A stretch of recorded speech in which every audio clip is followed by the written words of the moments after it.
Hi everybody. The Paul McCartney Archive Collection is about 10 years old now, and I thought it was a good time to just take a look at where the series might be heading and what kind of releases we might be getting in the future. If you've got any thoughts on it, please let me know in the comments down below. I'd love to hear from you as always.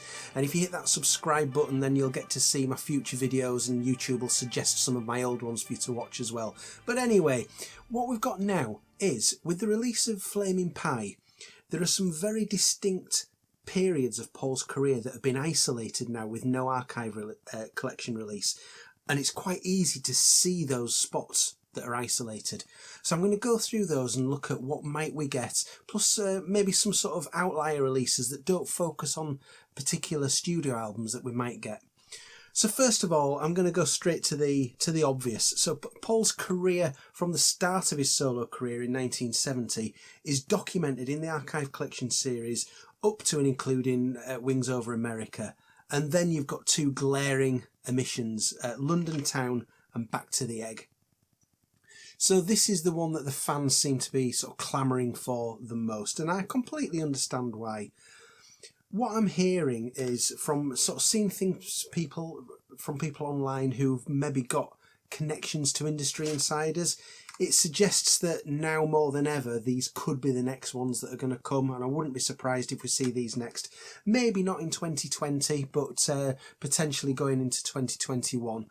The obvious thing to do seems to be to do a package a bit like the 1971 to 73 Wildlife, Wings Over Europe, Red Rose Speedway set. Do something similar with these and have a 1979 show packaged with these that's not been released before. Completely obvious thing to do because that was such a success. It sold out really quickly, really popular. Do it again with this. I think with Flaming Pie, I think they've made some mistakes with the way that they've gone in the series with Flaming Pie, and I think they may well go back to what really worked with that particular set. So I probably expect to see this next. I may get proved completely wrong, we will see. But let's have a 1977 to 79 set that fills that gap between Wings Over America and McCartney 2. A lot of fans at that point will be very happy. Personally, I've always said I'm happy for this to wait till the end, because once these are out, I haven't got that confidence that the series will continue, and I want it to continue as long as possible. So I'm happy to see other things come on the basis of we know we're going to get these eventually, but I think they may well come next.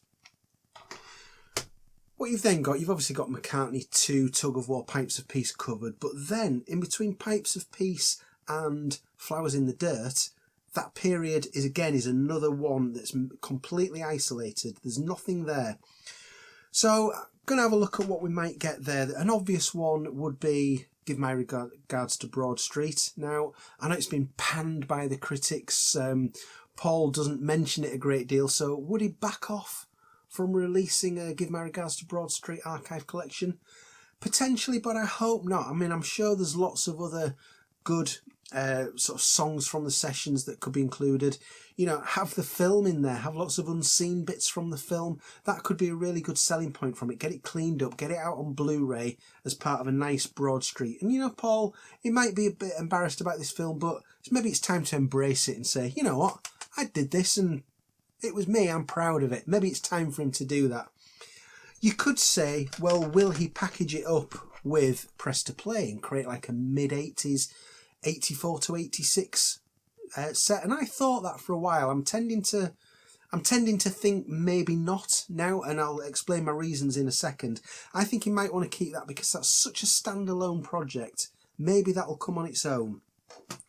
And what you could then potentially get is Press to Play, and you could have loads and loads of extras with this, because this was really the sort of era where the 12-inch mix and the alternate B-sides and alternate versions of songs was really sort of coming to the fore around here. So that in itself could be a really big set.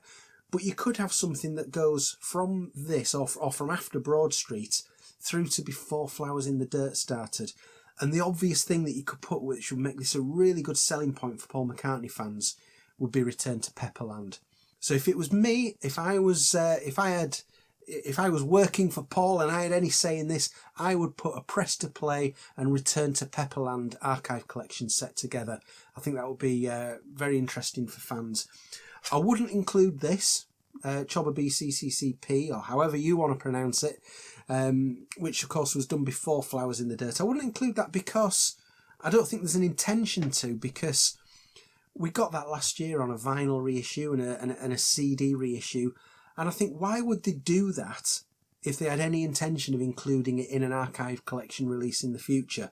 Because everybody who really wants it has just bought it and just bought new copies. So I think that kind of takes that off the table. I don't think we'll see that. But I would really love to see a Press to Play, Return to Pepperland, sort of mid-80s set.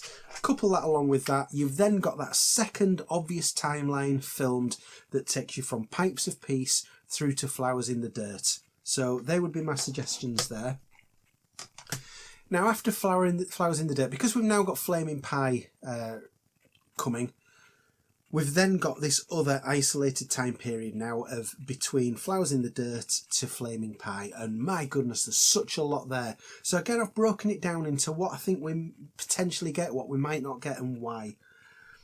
So again, another obvious one, and I'm kind of surprised they didn't include this with Flowers in the Dirt in the first place, is Tripping the Life Fantastic.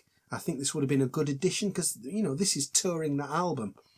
But did they decide that they could sell enough Flowers in the Dirt without it?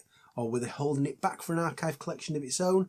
This is the really tough one to predict for me, and I really don't know which way this is going to go. But a lot of people want a Tripping the Life Fantastic archive collection. I'll get it if it comes, and I'll love it. But I'm not sure that I need it. So this is a tricky one to work out, but I certainly wouldn't pair this with anything that came after it, which we're going to have a look at in a second, because this was very much its own band. You had Chris Whitten on drums, and then after this tour he left and Blair Cunningham came in. So it's a slightly different band. It's a slightly different, although it's sort of generally the same period of Paul's career, there's a bit of a difference there. So I think that either gets a release on its own, potentially with the Get Back concert film. That would be the good way to sort of sell this, is to actually have concert footage that goes with it. And that could be really good. That could be what tips it in favour of getting a release there. But then the other one that you could get that sort of immediately follows that would be, I would pair Off the Ground with the Unplugged album. It's the same band. You've got Blair Cunningham on drums. It's the same lineup. I don't think you'll get Paul is live with this for the same reasons as I mentioned on the Russian album, because it's just had a reissue. And again, why would you reissue it if you then wanted to try and sell it to people again a year or just a few years later? So I wouldn't be surprised if we get those two together, and I think that could be a really interesting package. So potential there for another archive collection release. And then really from then, obviously Paul was pretty busy between then and Flaming Pie. He did a lot of anthology work, but there was still quite a few things happening. And so another thing I've picked out as a possible, will we get an archive collection that covers all of Paul's classical releases? So that would be Liverpool Oratorio, Standing Stone, Working Classical, and then the two more recent ones, Ecce Cor Meum and Ocean's Kingdom.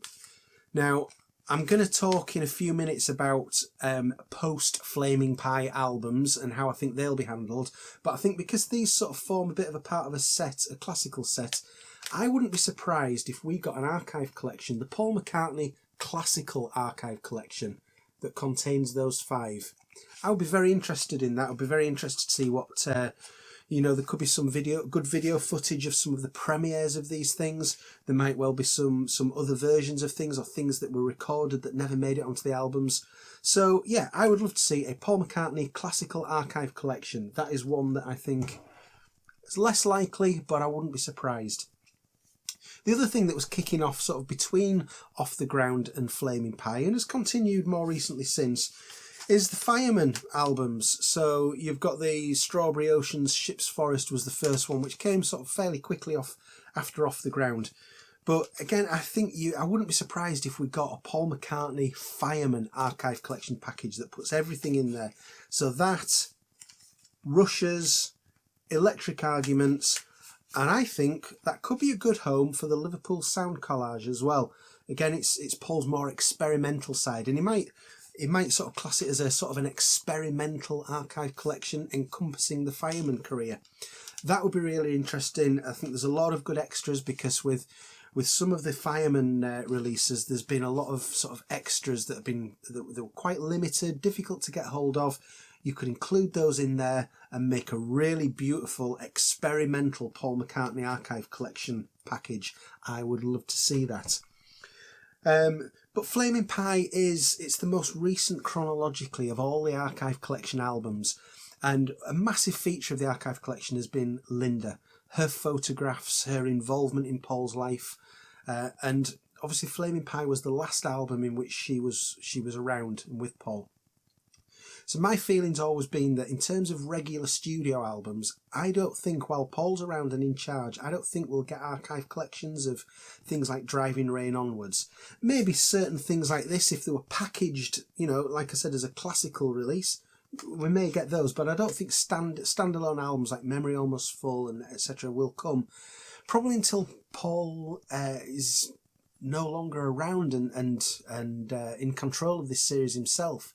Maybe when it passes to whether it's his family or whether it's a company that takes it on, they may well then delve into that. But you know, why would Paul McCartney want to revisit the Driving Rain period of his life? I just don't see him getting involved in that.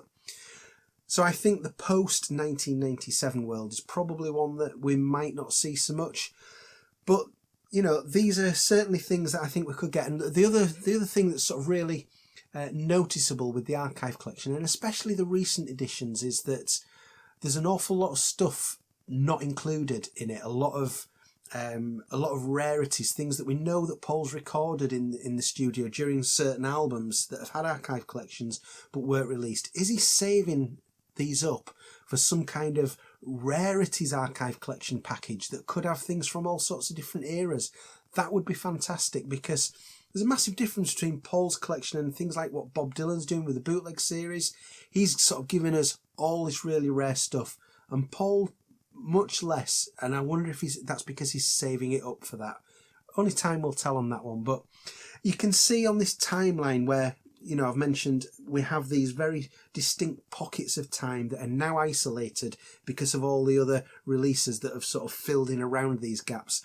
And this is what I think might be included in those particular releases over the years to fill those gaps.